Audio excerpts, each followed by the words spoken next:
Today we're going to make 3 related recipes. The first is sushi rice in a rice cooker. The second is veggie sushi. And the third is an alternative called sushi salad with no rolling involved. The recipes will be included in the description box of the video as well as in the first pinned comment. Chapter markers are included in the description box so that you can quickly skip ahead to the sections that you wish to view. Here are the ingredients that we'll be using: sushi rice, rice vinegar, light soy sauce or alternative, maple syrup, Sushi Nori Seaweed paper, green onions, carrots, cucumbers, avocados, and cilantro. And optionally lime juice. As I rinsed my 1/2 cup of sushi rice until the water draining ran clear. Now I'm going to just add that into my rice cooker pot. 3/4 cup of water. And just giving that a quick stir. This is what it looks like.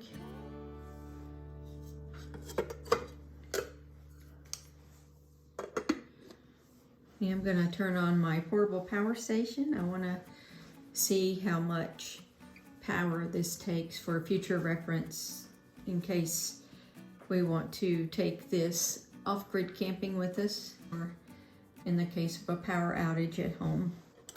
When it goes over to warm, then we will take the sushi rice out and proceed with our recipe. I'm using a Dash mini rice cooker.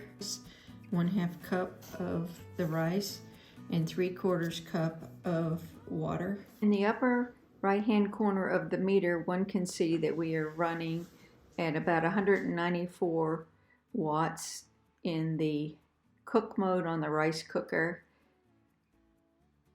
and as it transitions from cook to warm, you can see that the rice cooker runs around 28 watts.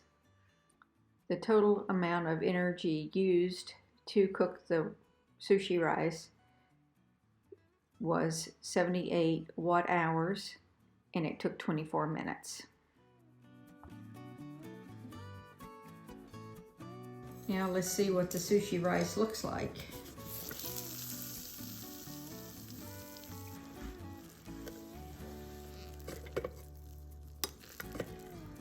You can see that it's well cooked.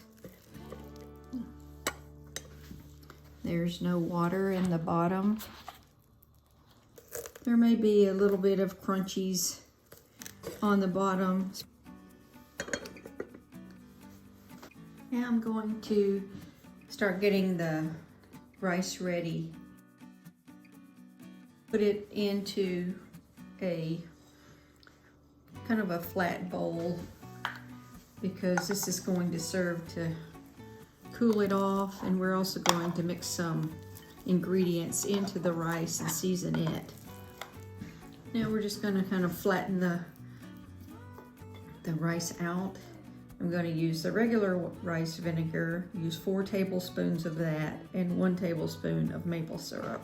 We've got 4 tablespoons of rice vinegar, and I'm going to add 1 tablespoon of maple syrup. Add this mixture of rice vinegar and maple syrup over the rice, some just to start seasoning it.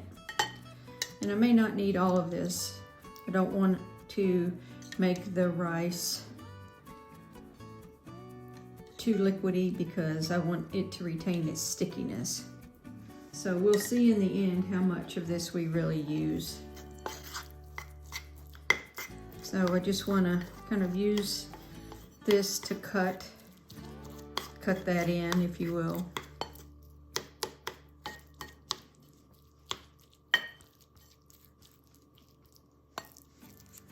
And season it. Stir it up a little bit to make sure you get it incorporated throughout the grains.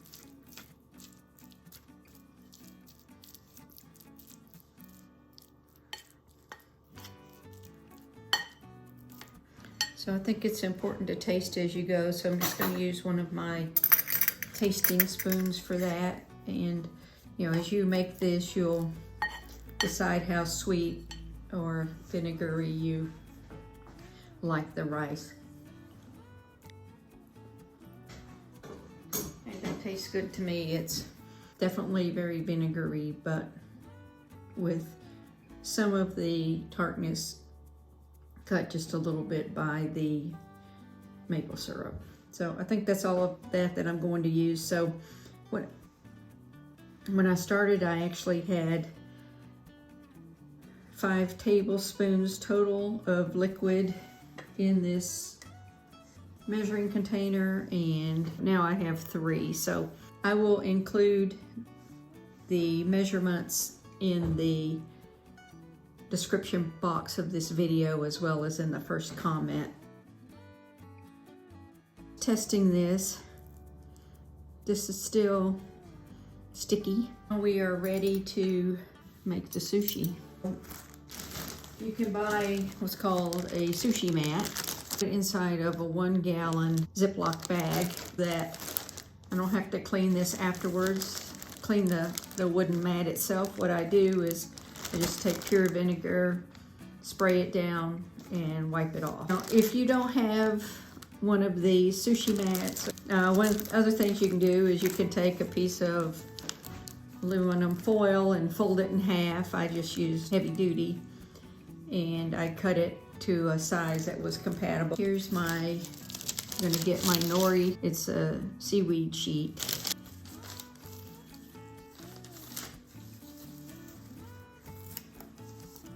Okay, so for this big one, just take some of the sushi rice. It's gonna put some of the rice down. And you just take your fingers, and you may need to wet them, and just kind of poke on this and kind of even it out.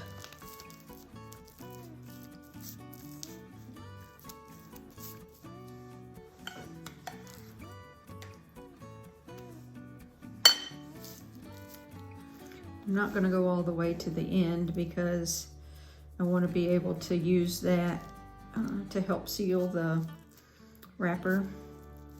And usually I also don't go all the way to the edge here. I usually leave about 1/2 to 1 inch, but that's all right. It'll be fine.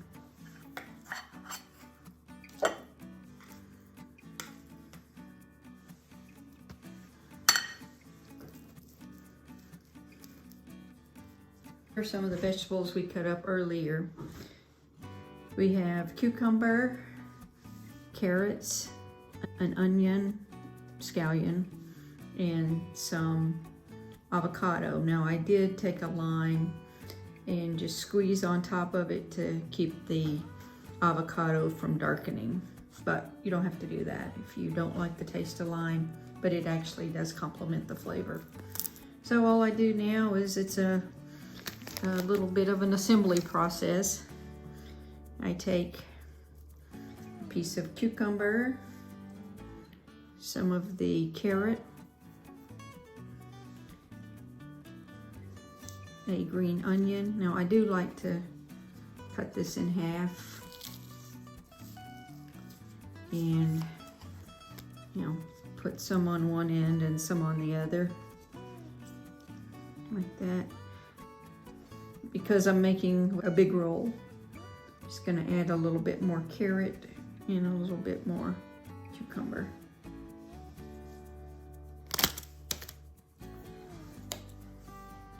To this. And now I'm gonna go ahead and dip my fingers in here and just get that a little bit wet there, kind of like you would a pie crust if you were trying to seal it. And then I want to adjust this so you can move over here so you can see a little bit better. So now I just start taking this I want to kind of hold that while I'm rolling.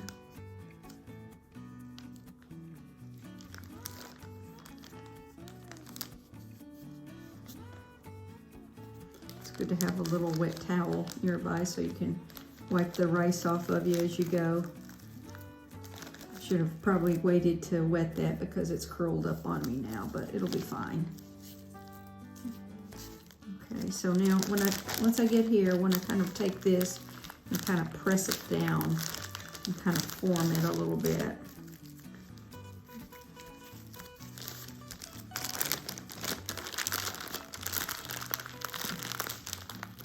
I'm going to kind of press down there to seal the roll. Let me just go over it a little bit more.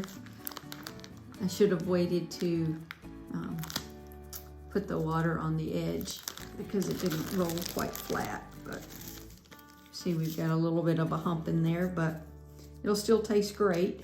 First, I'll just cut it in half and then put them kind of side by side. So now you can see I've got 2 rolls. Now you can make, when you cut these, I can cut it twice more and make 6 sushi rolls, or I can do 3 more cuts and have 8, because as you dip it into the sauce, it's a little bit easier to manage. Now, if you look at this knife, you can see it's got a lot of rice starch on it, so you want to, in between each time you cut this roll, you want to wipe that off because it will make your knife glide much easier through the sushi roll.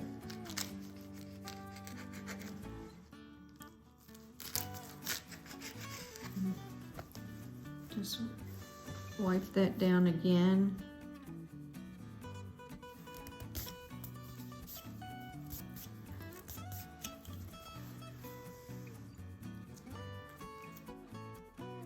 But you can see now kind of what it looks like. So I'm just gonna flip these up and I'll cut the other ones.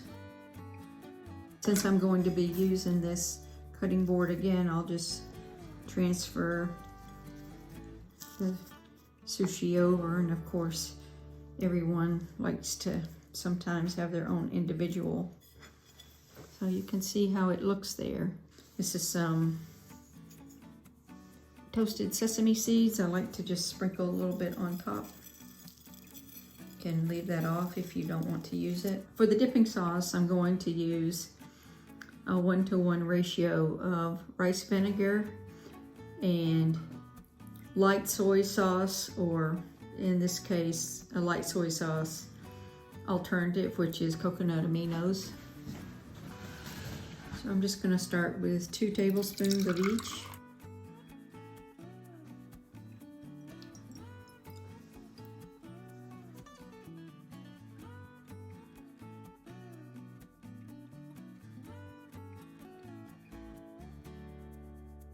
That's really great. I did taste of this mixture that was rice vinegar and maple syrup as an alternative to the soy sauce based dipping sauce, and it is quite good, especially if you have someone in your family that's trying to avoid salt as much as possible. To complement the sushi rolls, I like to use these condiments. Pickled ginger, both from Sushi Chef and the Ginger People, and wasabi. This is a paste, and this is a powder that you simply mix with water.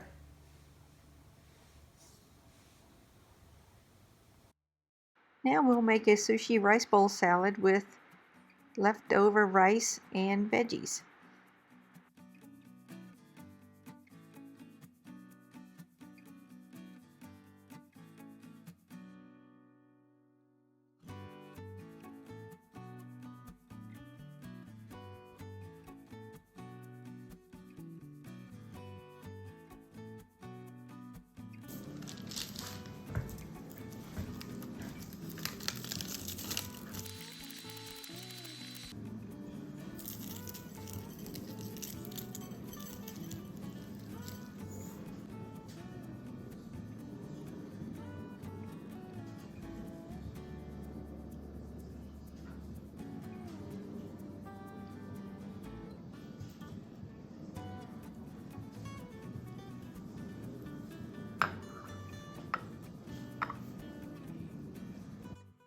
If you learned something new today, please give us a thumbs up and subscribe.